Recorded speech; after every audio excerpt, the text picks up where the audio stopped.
આજે કેવો સરસ ચમત્કાર થયો. હમ ચમત્કાર એવો થયો કે મારી સાથે 4-5 મહેમાનો બાબાને ત્યાં આવવાના હતા હમ સાથે. હમ એટલે મેં મહેમાનોને કીધું હતું કે ભાઈ 1.5 કિલોમીટર છે, તમારે ચાલીને આવવું પડશે કીધું. હમ તો એમાં 1-2 મહેમાન હાલી શકે એમ પણ નહોતા. એક જણાને નાનું છોકરું પણ હતું. એટલે ઈ બધાએ ભેગા મળીને રિક્ષા બાંધી. હમ રિક્ષા બાંધીને એટલે હું નીકળવાની તૈયારી કરતો હતો, થેલો તૈયાર કરતો હતો. ત્યાં માઇકમાં કીર્તન વાગતા હતા, હરે કૃષ્ણ મહામંત્ર, અને અમારા ગુરુભાઈઓનો અવાજ હતો. હું તો રોજે રોજ કીર્તનમાં જાઉં એટલે બધા ગુરુભાઈઓના અવાજને ઓળખી જાઉં.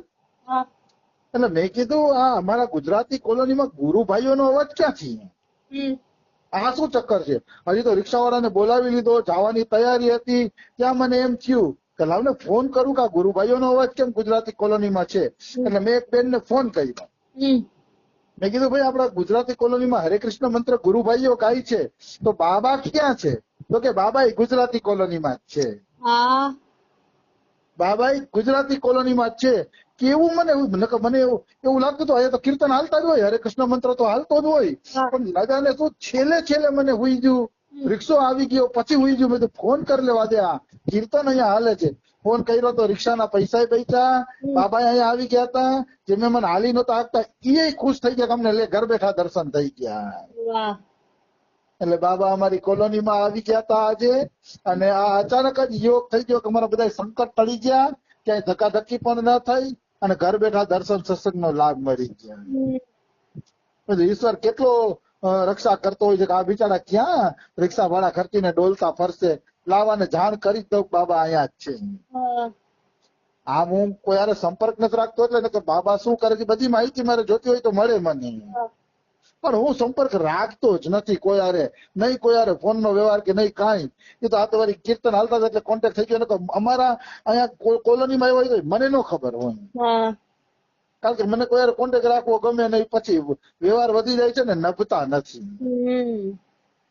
વ્યવહારના બાળવા બહુ પછી કઠિન પડી જાય છે, એટલે હું કઈ બહુ વ્યવહાર રાખું નહીં. પણ આજે કુદરતી વળી ફોન કરી લીધો તો જાણવા મળ્યું કે બાબા અહીંયા જ આવે છે. એટલે બાબાની કૃપાનો અનુભવ તો થતો હોય કે એ મને ક્યાંય ખોટી રીતે હેરાન નથી થવા દેતા. ખોટી રીતે લગભગ હું ક્યાંય હેરાન થતો હોય, દુઃખી થતો હોય એવું થતું જ નથી. ક્યાંક ને ક્યાંક રક્ષા કરી છે, કસોટી કરે છે એવું નહીં. કસોટી કરે છે ભગવાન, પણ સામે અનુભવ પણ કરાવે છે કે હું સાથે પણ છું. આ રીતે આજનો દિવસ મને તો ચિંતન માર્યો. એટલે આજે વેલા નવરા થઈ ગયા, કારણ કે બાબા અહીંયા જ આવ્યા હતા એટલે વેલું પૂરું કરીને વયા ગયા, એટલે વેલા નવરા થઈ ગયા. નહીં તો આજ મારે મોડું થવાની તૈયારી હતી. સરસ, તો આપણે પંડિત રામકૃષ્ણદાસ બાબાના જીવનમાં પ્રવેશ કરીએ. પંડિત રામકૃષ્ણદાસ બાબા બીમાર અવસ્થામાં હતા, અને ડોક્ટરે કીધું હતું એને સાટી ફૂડ આપજો, સાટી ફૂડ નો રસ. સાટી ફૂડ છે ને હલકો ખોરાક છે, અને પછી ઝડપથી જાય. જેને પેટની બીમારી હોય ને એને જલ્દી પચી જાય. એટલે બંગાળથી રઘુનંદન સિંહ કરીને એક રાજા હતા, એને બંગાળથી સાટી ફૂડનો ડબ્બો મગાવ્યો. ડબ્બો મગાવી અને પંડિત રામકૃષ્ણદાસ બાબાને આપ્યો કે લ્યો આ સાટી ફૂડ બાબા તમે પીજો, કે તમારા રોગમાં રાહત રહેશે. અને ત્યારે તો પંડિત બાબા કાંઈ બોલ્યા નહીં. પછી કૃપા સિંધુદાસ બાબાને કીધું કે સાટી ફૂડ કોને મગાવ્યું છે?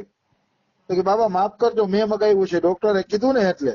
તો પછી પંડિત બાબાએ ગુસ્સો કર્યો, કેમ મગાવ્યું તે મને પૂછ્યા વગર? સાટી ફૂડ મગાવ્યું કેમ? કે જા અત્યારે ને અત્યારે પાછું જ આવ ન કરું કે આશ્રમ છોડીને વયો જાય છે. અત્યારે તું ક્યાં સાટી ફૂડ પાછું દ્યા.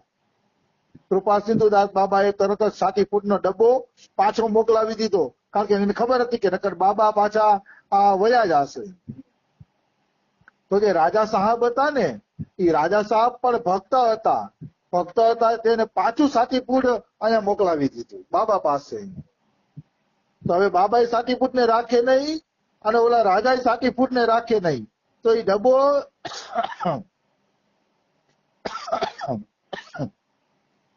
એ ડબ્બો બાબાની સામે જે કુટિયા હતી એ કુટિયા ઉપર મૂકી દીધો.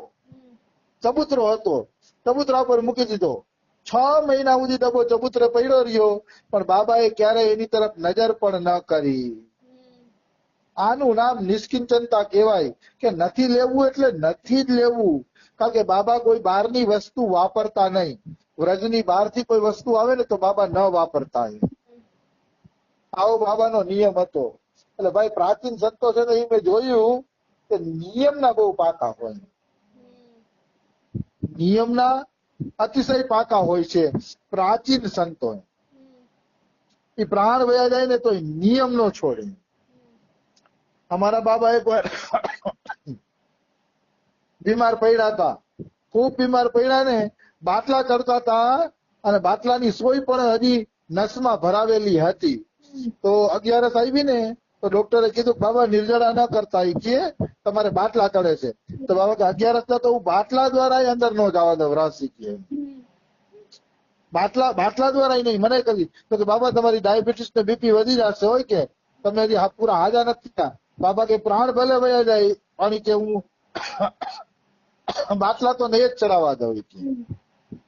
અને પછી બાબાએ નિર્જળા કરી. એટલા બીમાર હતા તોય નિર્જળા કરી. બીજે દિવસે ડાયાબિટીસ ને બીપી માં બે કંટ્રોલમાં નીકળ્યું. ઓલા ડોક્ટર કે અમારી ડોક્ટરી ફેલ થઈ ગઈ કે બાબા કે આવું તો કોઈથી બન્યું નથી કે બાટલા ચાલુ છે અને ડાયાબિટીસ અને બીપી ઘટી જાય એમ. તો અમારા બાબા પણ આ રીતના ક્યારેક ક્યારેક ચમત્કાર દેખાડી દે છે. નિશ્ચિત એમાં કોઈ એટલે કોઈ શંકા નથી. તો મહાપુરુષ છે એટલે એના જીવનમાં આવા ચમત્કાર તો ક્યારેક ક્યારેક દેખાય જ. એમાં કોઈ આશ્ચર્યની વાત નથી, કોઈ આશ્ચર્યની વાત છે જ નહીં. સંતો બધું કરી શકે. પડદાને બેઠા કરી શકતા હોય એ પોતે પોતાના રોગને ઠીક કરી દે, એમાં શું મોટી વાત છે? કોઈ એટલે કોઈ મોટી વાત છે જ નહીં. પછી કે જે વ્રજવાસી સિવાય બાબા બીજા કોઈની વસ્તુ છે ને વાપરતા નહીં, વ્રજવાસીની જ વસ્તુ વાપરતા. એનો નિયમ હતો, વ્રજવાસી જે આપે એ લઈ લેતા. સૂકી રોટી આપે તો એની સૂકી રોટી કબૂલ, વ્રજવાસી હોવો જોઈએ. તો એક વખત એક સિંધી ભક્ત આવ્યો સિંધ પ્રાંતમાંથી. તો સિંધી ભક્ત સિંધ પ્રાંતમાંથી આવ્યો ને, એટલે એ ઠાકોર સેવા માટે ચંદનની લાકડી આપી, ચંદનના લાકડા બધા આપ્યા અને કીધું કે લ્યો બાબા આ ચંદનના લાકડા ઈ કે. તો બાબા શું કે છે? બાબા કે અમારી પાસે ચંદનના લાકડા છે, તમે આ ચંદનના લાકડા બીજા કોઈને આપી દેજો. બોલો કે નાના બાબા તમારા માટે લઈ આવ્યો છું, તમે રાખો, તમે ચિંતા ના કરો, તમારા માટે જ છે આ ચંદનના લાકડા. બાબા કે ભાઈ તું સમજતો કેમ નથી? કે ભાઈ તું સમજતો કેમ નથી? અમારી પરિપાટી નથી, અમે વ્રજની બહારની કોઈ પણ વસ્તુ ન વાપરી શકીએ કારણ કે એ અમારી પરિપાટીમાં નથી. અને મહેરબાની કરીને તું તારા લાકડા પાછા લઈ જાય. ચંદનના લાકડા આપ્યા ને તોય બાબાએ લીધા નહીં, કારણ કે એ વ્રજના નહોતા, સિંધ પ્રદેશથી આવ્યા હતા અને સિંધ પ્રદેશની વસ્તુ બાબા વાપરતા નહીં. ભાઈ તો દરેક સંતોના પોતાના અલગ અલગ નિયમ હોય છે. દરેક સંત પોતપોતાની રીતે હાલતા હોય છે. અને જ્ઞાની હોય તો એમ કહી છે ભાઈ સિંધ પ્રદેશ ને વ્રજ ને બધું એક જ છે, લઈ લેવું જોઈએ, એમાં હું મોટી વાત છે. કારણ કે જ્ઞાની બધાને માનતા હોય, પણ મેં કીધું ને દરેકના મત મતાંતરો અલગ અલગ હોય. અમુક વ્રજના એવા રસિયા હોય ને કે એના વ્રજ સિવાય બીજી કોઈ વસ્તુ ગમે જ નહીં. માટીનો કરસિયો બનાવે તો વ્રજ રજનો જ કરસિયો બનાવે. વ્રજ પ્રત્યેનો એનો પ્રેમ જ અલૌકિક હોય છે.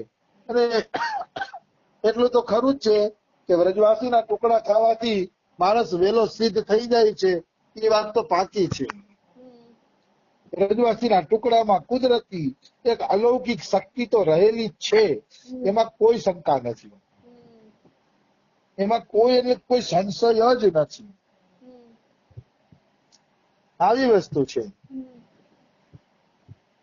તો એકાદશીનો દિવસ હતો અને એકાદશીમાં પંડિત રામકૃષ્ણદાસ બાબાને ત્યાં બધાને નિર્જલા વ્રત કરવાનું હતું. એકાદશી પંડિત બાબા નિર્જલા જ કરતા અને આશ્રમમાં રહેવા વાળા સંતો પણ નિર્જલા કરતા. અમારા બાબાની છે. અમારા બાબાને ત્યાં આશ્રમમાં જે રહેતા હોય ને એને એકાદશીના તો નિર્જળા જ કરવાના. કોઈ તમને પાણીનું ટીપું ન પૂછે. એકાદશીમાં અમારા બાબાના આશ્રમમાં કોઈ જાય તો એને ભલે ફળ ખવડાવી દે પણ અનાજ તો નથી જ આપતા. આમ તો એકાદશી દિવસે બંધ જ રાખે, દરવાજો ખોલતા જ નથી. પણ કદાચ કોઈ સંત આવી ચડ્યું હોય તો એને ફ્રૂટનો પ્રસાદ આપે પણ અન્ન તો આપતા જ નથી. એકાદશીમાં એવું કડક અમારા બાબા એકાદશી તો બહુ કડક કરે છે. એ દિવસે ગમે એવા સંત બહારથી આવ્યા હોય તો અન્ન નહીં દેવાનું. ગમે એવા કદાચ મતલબ ભારત લેવલના મોટા સંત આવે ને તો એ એકાદશીના દિવસે અમારા બાબા ત્યાંથી અન્ન નો જ મળે એ હું છાતી ઠોકીને કહું છું. ગમે એવા ભારત લેવલના કેમ મોટા સંત નથી. ફ્રૂટ આપી દેશે, જમાડી દેશે ફ્રૂટ, પણ અન્ન તો નહીં જ આપે. એટલો કડક નિયમ અમારા બાબાને છે. તો પંડિત રામકૃષ્ણદાસ બાબાને ત્યાં પણ એકાદશીનો આવો કડક નિયમ હતો. તો ભાઈનું એવું કે એકાદશી પછી બારસના દિવસે કોઈને કોઈ વ્રજવાસી 15-20 મૂર્તિનો સામાન મોકલાવી દેતા, એટલે 15-20 મૂર્તિ જમી લેતા. હવે બારસના દિવસે આ બધા વાત જુએ કે આજે કોણ બારસના દિવસે આ લોકો વાત જુએ છે કે કોણ વ્રજવાસી સામાન લઈ આવશે, કોણ વ્રજવાસી લઈ આવશે. 15-20 સંતો ભૂખા બેઠા હતા અને બપોરના 3 વાગી ગયા તોય કોઈ પ્રસાદ લઈને ન આવ્યું. એટલે બધા બાબાજી તો હેરાન પરેશાન થઈ ગયા. ભૂખ લાગી ગઈ, બધાના આતેડા ચોટવા માંડ્યા કે 3 વાગી ગયા, આ બારસના કેમ કોઈ પ્રસાદ લઈને આવતું નથી, નહીતર તો કોક ને કોક વ્રજવાસી આવી જાય. ત્યાં તો 4 માણસો આવ્યા બિહારીજીનો પ્રસાદ લઈને, બાંકે બિહારીનો પ્રસાદ. 1 પીપા રબડી, કેટલી પૂરી, કચોડી, શ્રીખંડ, આ તે